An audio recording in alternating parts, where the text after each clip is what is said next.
საქართველოს ნაგავსაყრელის მოწყობის, ოპერირების, დახურვის და შემდგომი მოვლის შესახებ ტექნიკური რეგლამენტის დამტკიცების თაობაზე გარემოს დაცვის სამინისტროში იმსჯელეს.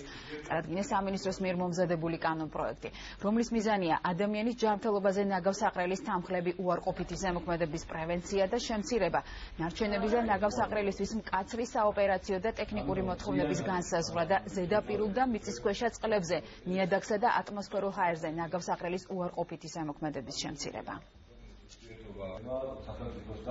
ჩვენ გქონდა შეხვედრა, სადაც განვიხილეთ რამდენიმე საკვანძო გამომდინარე რეგულაცია, ეს ეხება ნაგავსაყრელების მოწყობას, სადაც ჩვენ სრულად უახლოვდებით ევროკავშირს, ეს ეხება ნარჩენების მართვის აღრიცხვას საწარმოებში და ეს ეხება მთლიანად გადამუშავების საკითხებს.